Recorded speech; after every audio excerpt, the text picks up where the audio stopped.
I love Disney villains. I mean, villains in general almost always end up being the best part of whatever they're in. But the classic Disney villains especially are some of the most lively, dastardly, and iconic antagonists in all of media. I think it was while I was watching Raya and the Last Dragon that I really started to miss their absence the most. I mean, not every story needs a villain, but just how long has it been since we had a proper Disney villain? Tamatoa? King Candy? Hans? Johnson Smith? What? It's Johnson Smith, the CEO at the beginning of the movie. Oh. Bet you didn't expect him to be the bad guy. What's his name again? Johnson Smith. Yeah, I love that. Yeah. I hate to pull the when I was a kid card, but when I was a kid, the Disney villains were pretty much, whoops, all bangers. Sure, you had the occasional Governor Ratcliffe thrown into the mix. I've never been popular, man. I like you. But the majority of villains to come out of the Disney Renaissance were instantly as iconic as the Disney villains of old. I mean, Jafar, Scar, Frollo, Hades, Gaston. No one breaks their leg like Gaston. The recent trend of Disney remakes hasn't done much justice to the Disney villains of old either, often taking much of what made them interesting in the original films, and replacing it with bland motivations and sympathetic backstories, often to the point of being slightly uncomfortable. This man made me feel uncomfortable. You sick monster! Forget that nonsense. I don't care whether or not Jafar was a street rat. Who the hell even wanted a Joker-style movie about a woman who tried to kill puppies? Just give me straight-up villains again, Disney.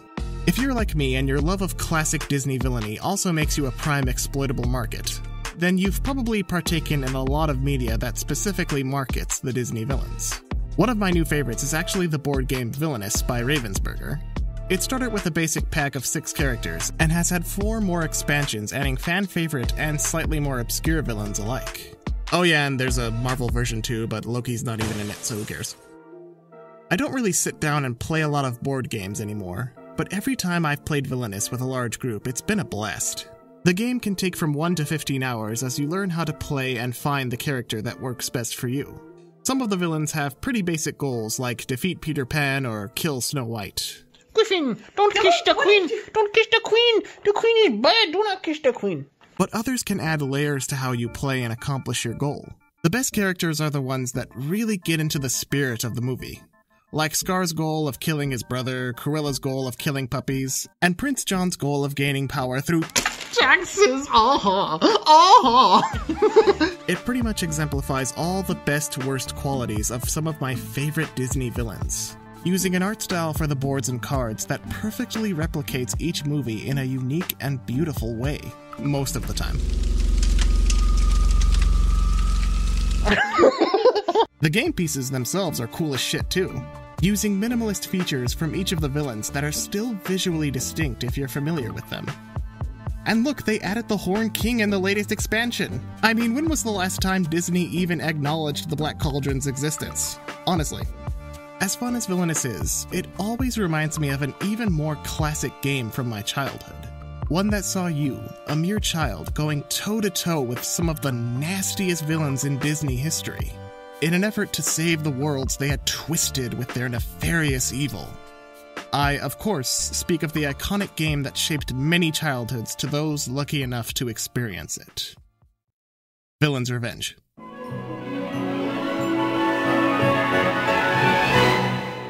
Back in the 90s, Disney's empire expanded not just to the likes of ABC or ESPN, but home computer games as well.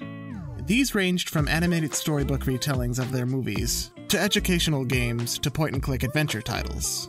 Villain's Revenge being the latter of the genres.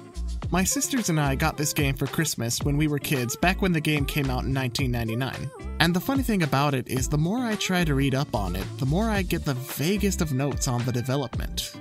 The most I can find is, surprisingly enough, on the Wikipedia page.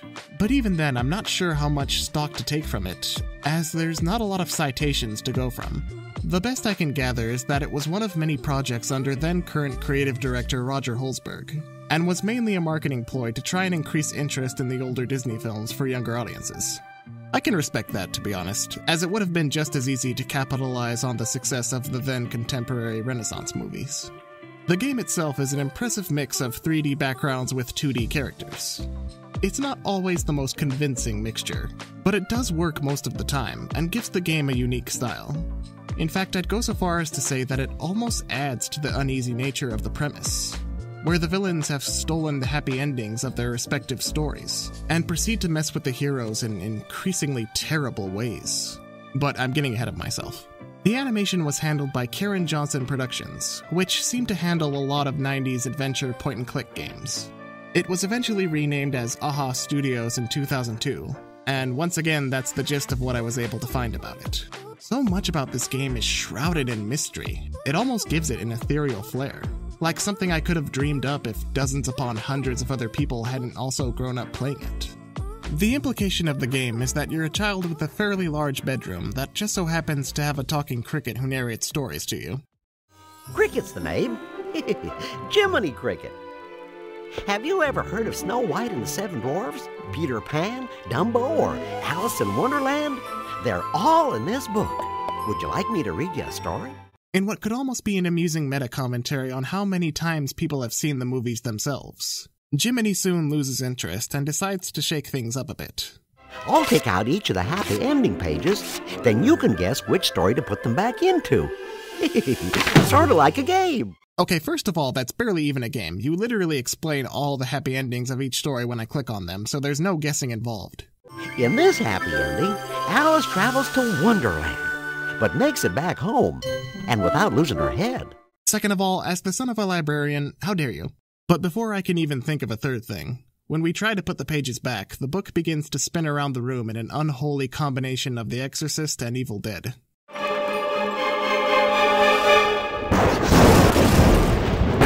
Now imagine you're playing this game as a 5-year-old.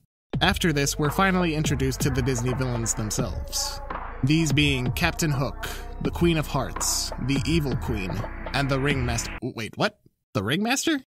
This guy from Dumbo? Him? He's not a villain. I mean, granted he was kind of a jerk to his elephants, but really who wasn't a huge jerk to elephants back then? Tell everyone about Dumbo. Jiminy is able to shut the book before they steal the happy ending pages, and the Blue Fairy comes in to tell him how much he royally f***ed up. Once a story is read, it becomes alive in the imagination of the person who heard the story.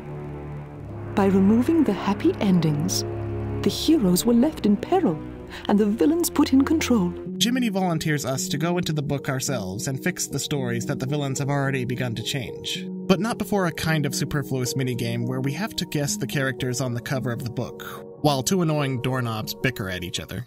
There's Jiminy. I say, that was like trying to find a needle in a haystack. Actually, it was more like trying to find a carved cricket on a wood door if you want to be precise. This is one of the only minigames you can't play again, and it's kind of easy to see why. It's a weird, literal example of gatekeeping as they tell you which character to look for first. And even if you get it wrong, they give you blatant hints on how to find it anyway. No. We're looking for Dopey from Snow White and the Seven Dwarfs. As a kid, I remember I played this game so much I could memorize who to click on next without having to wait for them to tell me. But there's also no consequences to just clicking wherever and eventually getting the character right anyway. Hey, what's up, Doc? Try to remember who we work for. Once that's done, you have the option of hopping into any one of the 4 stories. I always do Dumbo's first since it's the easiest and the shortest. After Mrs. Jumbo fills you in on the situation, having more dialogue in 30 seconds than the entirety of her screen time in the actual movie. Jumbo Jr. Your goal is to set up a Rube Goldberg-esque situation wherein the clown with the paddle hits the other clown instead of Dumbo. You can make the clown hit Dumbo instead, but what are you, some kind of monster? In the arms of the angel. To get to the end of the level, you basically have to keep hitting the clown, one Bumpy by name, and go through various trial and error to get him safely back to the top of the tower. It's fairly straightforward. The trickiest part being adjusting the sandbags on the side of the level for the trapeze act near the end of the stunt. But that only applies to the higher difficulties, and it's not the most difficult puzzle in the world anyway. The only tedious thing is if you get anything wrong, you'll have to set everything up again, which is one of many things the game uses to artificially lengthen its levels. Once you get everything right, Bumpy's near-death experience seems to inspire Dumbo for some reason, and he flies away, much to the indifference of the Ringmaster. seriously, he's not a villain. He's Danny DeVito. You gotta pay the troll toll. If you want to get into that boy's hole, you gotta pay the troll toll to get in. After you beat each level, a clip from the movie will play showing the proper happy ending with some commentary from Jiminy here and there. Hey look, it's the crows Disney wants you to forget. After you beat the first level, you're free to choose whichever of the remaining 3 next. As per my own tradition, the next one is Peter Pan. You're dropped off at Skull Rock, and I think now is actually a great time to talk about the impressive lair design of each level, and how dripping in atmosphere this game is. Every world, for lack of a better term, has a twisted and darker version of something iconic from the original movie. The circus tent in Dumbo is prefaced with an evil giant clown head. Captain Hook's ship is anchored at Skull Rock. The Queen of Hearts' topiary maze is humongous, with an imposing statue of herself and headlights. And the evil queen swaps out a castle for an apple-shaped cottage in the creepy woods, surrounded by evil trees that glare at you as you pass. I mean, geez, at least those things were figments of Snow White's mind in the original.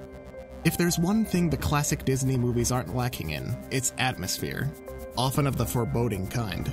So it's pretty neat to see this game run with that aspect of the classic films and take it to the next level. And as we're only in the Peter Pan section, we've only scratched the surface of how eerie this game can get. We find Peter Pan and Captain Hook fighting atop the mast, and in a case of cruel irony, Peter has been turned into an old man barely able to hold his own against good old Jimmy Hook.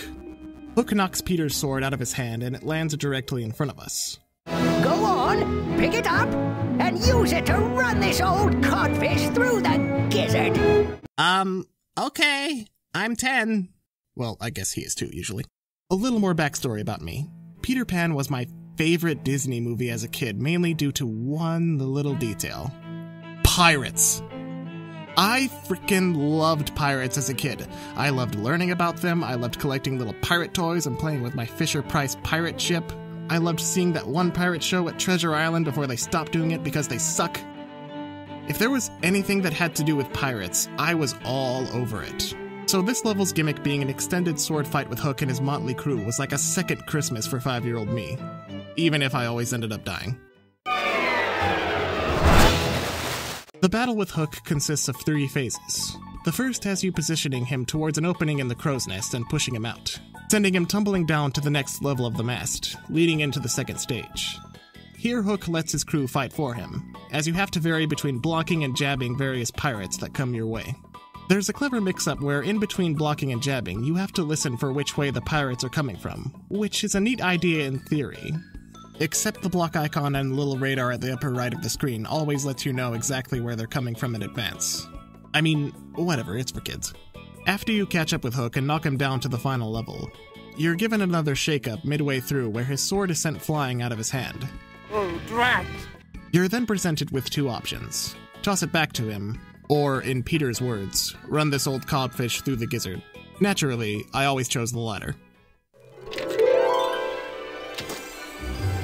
I know you're trying to save Peter Pan, but you must never strike an unarmed man. The blue fairy pulls you out of the level every time you do something morally reprehensible, and chews you out for it. Like if you make the clown hit Dumbo too many times, or try to escape Wonderland without Alice. Or in the case of the Peter Pan and Snow White levels, you decide to skip the middleman and straight up kill the villains. Rated E for everyone! As fun a diversion as it is, at least on the harder difficulties, you're always sent back to the beginning of the fight every time you decide to stab Hook. Maybe I'm being pedantic, but I'm not sure what the difference is between stabbing all these pirates who want to kill me and stabbing an unarmed, or one-armed man as it were, who also wants to kill me. But I mean, I'm also 10, so I probably shouldn't be stabbing anybody, Jiminy. Jab from above! After you win the fight the fair way, you're treated to a scene of Hook falling to his death, much to the delight of Peter Pan. Thanks for setting things right. And if you ever need to find me, I'm in the book. Thanks for killing my mortal enemy. I'm off to culturally appropriate Tiger Lily's village! 2 stories left, and I always tackle Snow White as the penultimate level. This one starts out different, as Jiminy gets stuck in a bunch of thorns. And look, I like Jiminy fine as a character usually, but as he's the designated helper character in this game, he kind of starts to grate on you after he keeps stating the obvious one too many times. So now's the time to get some payback. Ooh, ouch! Am I sadist. After you get him out, you make your way through the aforementioned creepy woods and up the steps of the cottage, as we hear the queen in her hag disguise tell Snow White to take a bite of the poisoned apple. Come, my dearie, just take a bite of this apple. One bite. And then I'll release your 7 little friends from my dungeon. Little side note, I recorded this gameplay with my wife, and she was very disturbed at the prospect of the 7 dwarfs dying. Just take a bite of this apple. Okay. One bite. Oh, I'd rather have the whole thing if I may. Little friends from my dungeon. What? The rest of the level has you trying to make the potion of true love to wake Snow White up from her eternal slumber. To do that, however, we first have to brew several other potions, including a poisoned apple, which, for some reason, is part of the ingredients for the true love spell. As you go between the shelf of potions and the spellbook, you're on an invisible timer that, when it expires, the queen will return and put one of the 7 dwarfs to sleep. Time to put one of the 7 dwarfs to sleep. She probably killed Sneezy. Not Sneezy!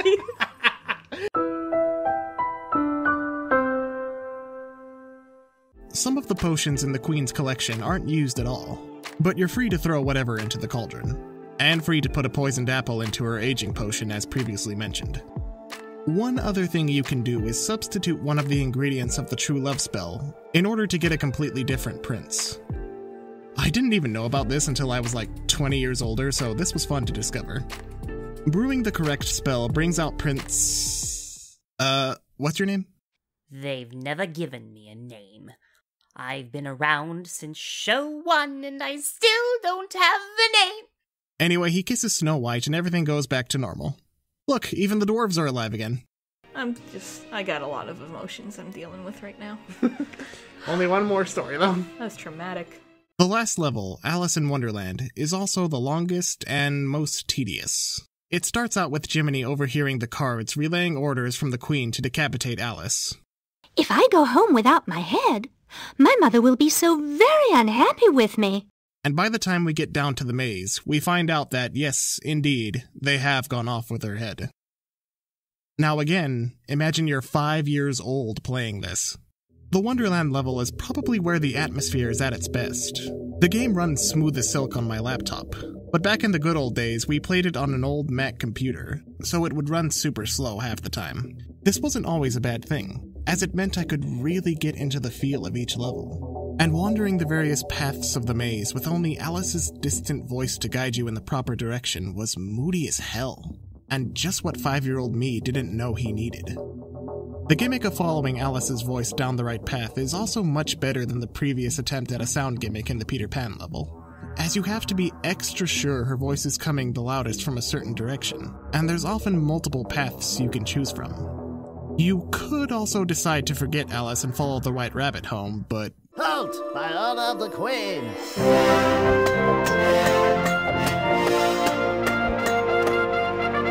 Off with their heads! I wouldn't. I'd say the Wonderland level might be my favorite for the atmosphere alone, but it's promptly ruined by one little thing. Jiminy never shuts up. Clear away that smoke! Grab that thing before it hits us! Hey!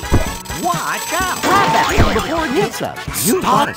Cheshire Cat! Clear away that smoke! Clear away that smoke! Clear away that smoke! Clear away that smoke! Can we go back to the Thorn minigame? Once you find Alice's head and reattach it to her body, now you can follow the White Rabbit out of Wonderland, with the added caveat being you have to follow him down the right path within a given time limit. It's practically impossible to miss whichever way he goes down, as he'll happily wait for you each time. But it does add an extra layer of unease, I'll give the game that. Most of the obstacles in the maze, apart from the smoke clouds, are also replaced by cards standing in front of red roses. In order to distract them, you have to paint the roses white. On easier difficulties, this is simple. You just click on the bush and the whole bunch turn white. But on hard, which my wife insisted we play, you have to paint each individual rose before they step to the side. This isn't as bad as it sounds, as you only need to paint 2 roses to distract them. But as this computer is a lot faster than the old Mac I first played it on, the timing can be fairly particular. Run out of health, and you're caught by the cards, forcing you back to the last checkpoint with Alice's head, mercifully enough. After an eternity of clear away that smoke, you reach the end of the maze and drop some acid with Alice to get out of Wonderland once and for all. It was very nice of you to save me, and my story. Please do drop by again. With all the happy endings restored, all we have to do is put the pages back in. But as Jiminy observes, hey, who took all of the happy endings? The room starts to break apart, revealing each of the villains' lairs as we're completely surrounded in a scene that blew 5-year-old me's socks off.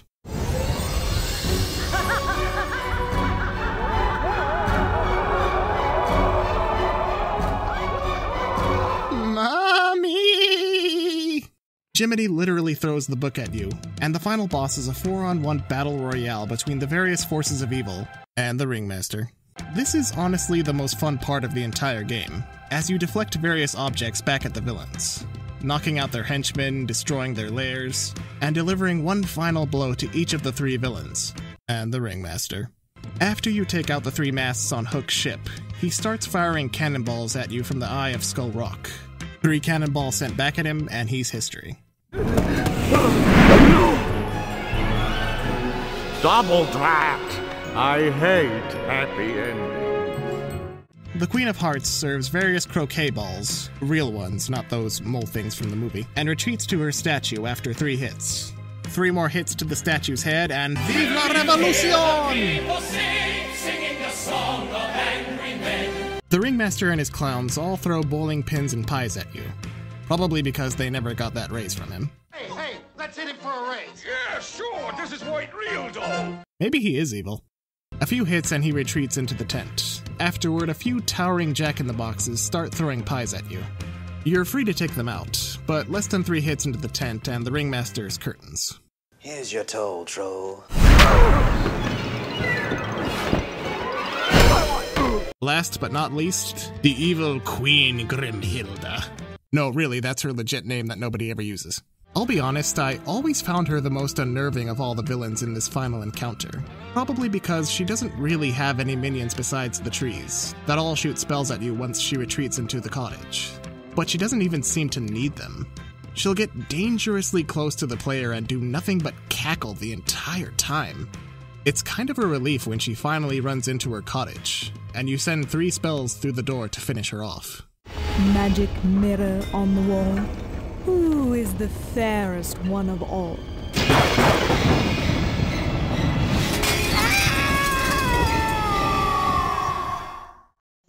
Okay, that was the freakiest thing I've ever seen. Once all the villains are defeated, the Blue Fairy comes to pat us on the back.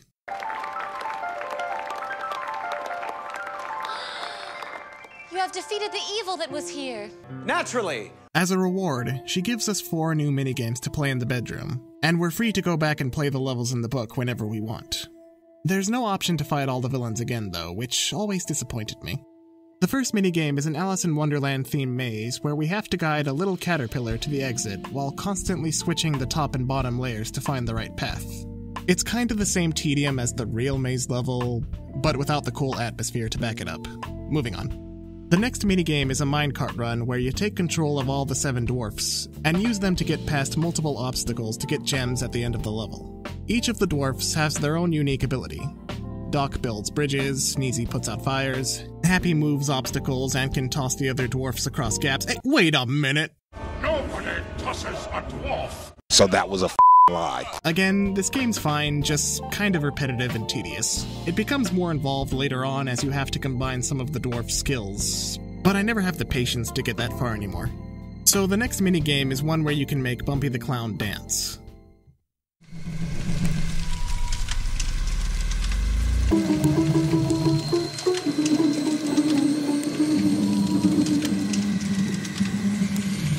The last minigame is actually the most fun when you have 2 or more players.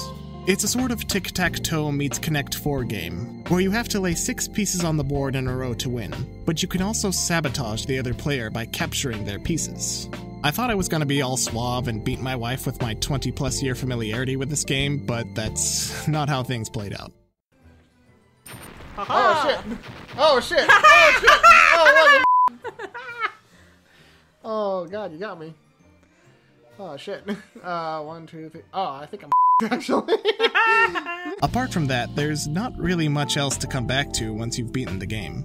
You can interact with pretty much everything in the bedroom, and there's a neat slide projector with some stills from classic Disney cartoons. But that's pretty much it. So, why did I take a look at this game after all these years? It must have some leftist angle I haven't divulged yet, and I'm gonna throw a gotcha curveball at you in the last minute, right? Nah, I just wanted to reminisce. I've seen a lot of people on YouTube play this game with or without commentary, but never really seen anybody talk about it in great detail, and that's probably for a reason. There's not really much to say about the game, good or bad. What you see is what you get. It was designed for young children, and as a young child I had a blast with it, even through all the scarier parts. In fact, I think the moody atmosphere of the game is what helped me really appreciate the darker tone of some of the earlier Disney movies. And I wish Disney would lean into that more than they do nowadays, especially when it comes to their villains. Villain's Revenge has been out of print for over a decade now, but there are several places you can emulate it online if you're interested. It takes a little under 2 hours to beat, 1 if you rush it, so I'd say it's worth it for a fun little look back on one of Disney's more obscure and darker products. Just remember, it's rated E for everyone.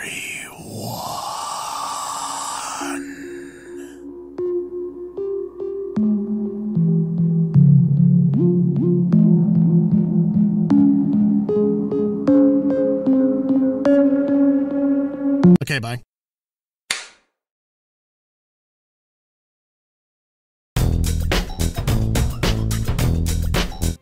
Did you do something wrong tonight? No! She's got Dom energy. Did you do something wrong? I mean, it's just a book. But if she stepped on him, he'd die.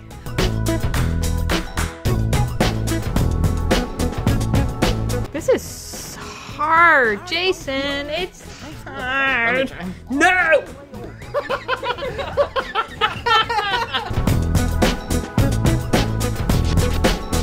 We're halfway there. We're only halfway there.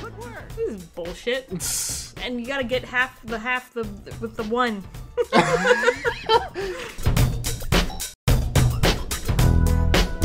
Anyway, she said she's putting him to sleep like a dog. Oh no. Now there's only 5 of the 7 dwarfs. Oh my god!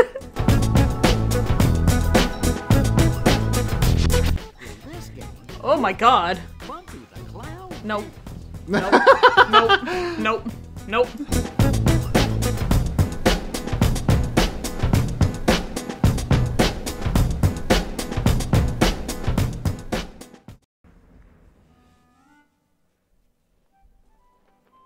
Bitch.